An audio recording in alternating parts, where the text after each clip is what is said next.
What if Masha and the Bear wasn't just a cartoon, but a retelling of an older folktale based on something real and horrifying? Long before it became a viral children's show, Masha and the Bear echoed an age-old story that warned children to stay close to home and fear what waits in the woods. Masha may be remembered as a spunky, lovable troublemaker, but was she really just a curious child, or a symbol of something much darker?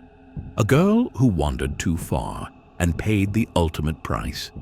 Keep watching, because in this episode, we follow Masha into the forest to uncover the tragedy buried beneath the tale. Masha and the Bear is an animated children's series that premiered in Russia in 2009. It follows the adventures of a mischievous little girl named Masha and her unlikely companion, a calm, retired circus bear. Because the series uses minimal dialogue and universal humor, the show quickly became an international hit. Each episode is short and slapstick. Masha gets into trouble, the bear tries to stop her, and things spiral into absurdity. The tone is cheerful, the animation is colorful, and on the surface, it feels like classic cartoon fun. But this light-hearted show is actually based on a much older Russian folktale, and that tale, according to some, may have been inspired by a real and horrifying event.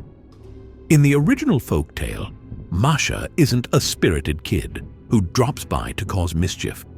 She's a young girl who wanders too deep into the forest and doesn't come back. The story begins with Masha and her friends heading into the forest to gather berries. She wanders too far, gets separated from her friends. Eventually, she is spotted by a bear who starts to follow her. He waits for the right moment. When she tries to find her way back, he blocks the path. Each direction she turns, he's ahead of her, until finally, she's lost. The bear offers a way out, but only on his terms. She has no other options. He takes her to his cabin in the woods, tells her she must stay and serve him. And if she tries to run, he warns her, "I'll find you, and I'll eat you." He makes her cook, clean, serve his every need. Masha becomes his prisoner. After weeks of captivity, Masha begs the bear to let her bring some pies to her grandparents, who must be worried about her. The bear refuses. He doesn't trust her to leave and return. But Masha is clever. She says, "Then you deliver them, but you must promise not to eat them on the way." The bear agrees. He promises not to peek inside the basket and sets off through the woods, carrying what he believes are pies. The bear walks for miles. When he reaches the village, he leaves the basket outside the door.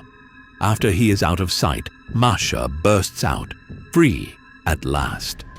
It's a classic tale of trickery and survival, but also a quiet horror story, because beneath the clever ending is a warning.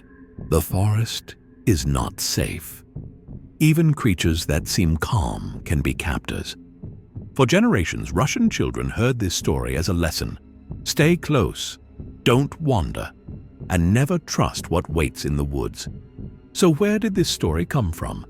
Was it simply a warning about wild animals and wandering too far? Or was it built on something real? Some folklorists believe the tale of Masha and the bear may have been inspired by a true event, one so tragic it could only survive through myth.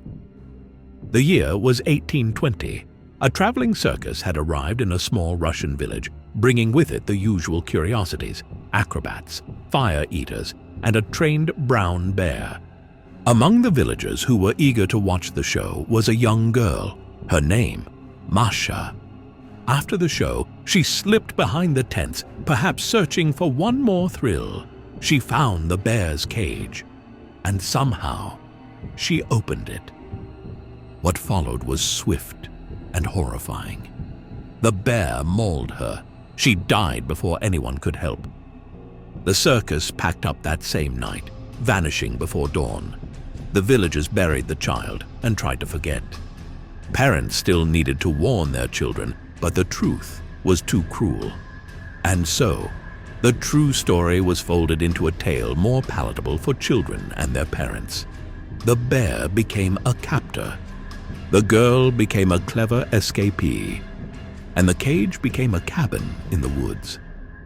And the tragedy that everyone wanted to forget became a folktale everyone could pass down. In the early 2000s, Russian animator Oleg Kuzovkov began developing a new children's series inspired by a folktale he remembered from his childhood. Masha and the Bear officially debuted in 2009, blending slapstick comedy, expressive visuals, and almost no dialogue to appeal to audiences around the world. The characters were familiar, but transformed. Masha was still curious, still wild and unpredictable. The bear still lived in a quiet cabin in the woods, but now he was gentle, patient, a kind-hearted guardian who cleaned up her messes and forgave her every mistake. On the surface, the show is playful and sweet, but look a little closer and you will see hints at this story's tragic past. Inside the bear's home, there are hidden details in plain sight. Old circus posters on the walls, dusty medals, trophies lined up on a shelf, hinting at a former life the show never explains. But if you know the old story, you'll recognize them for what they are, a subtle nod to the folktale that came before. In fairy tales, nothing is ever just what it seems. Every creature, every setting, every action carries another meaning. In Russian folklore, the bear is not simply an animal. It's a force of nature, both feared and respected. In some tales, the bear is a protector. In others, a predator. It can speak, reason, make bargains, yet it can also devour with no remorse. That's what makes it such a compelling figure in Masha and the Bear. He's not a villain, but he's not safe either. He represents the adult world full of rules, strength, and unpredictable moods. To a child, that can feel like both comfort and captivity. In the original folk tale, the bear keeps Masha in his home, not because he is evil, but out of control. He wants her there. He makes her work. He says she can't leave. In the cartoon, that control becomes gentleness. The captor becomes a caretaker. Another common symbol in old folk tales is the forest. In fairy tales, the forest is never just trees. It's a place of exile, trials, and transformation. In most cultures around the world, the forest is where the known world ends. It marks the edge of civilization, the border between childhood and danger, between light and dark. It's where witches live, where rules don't apply, and where monsters wait. In many folk tales, the forest is where characters are tested and changed. Masha enters as a child and leaves as something else. Wiser, braver, no longer helpless. Before it became a cartoon, before it was a bedtime story, the tale of Masha and the Bear began with something far more unsettling. A real girl, a real bear, and a moment of horror that echoes through time. Over the centuries, that tragedy was reshaped, softened, transformed into folklore, then animation. What began as a warning in the woods became a global children's show filled with slapstick and laughter. But the bones of the story remain buried just beneath the surface. Because fairy tales aren't just fantasies, they carry memories our cultures don't want to forget even when we no longer want to remember why or how they began. So the next time you hear Masha's giggle or the bear's quiet sigh, remember, the happy, joyful scenes are just a mask, hiding the dark origins we once tried to forget.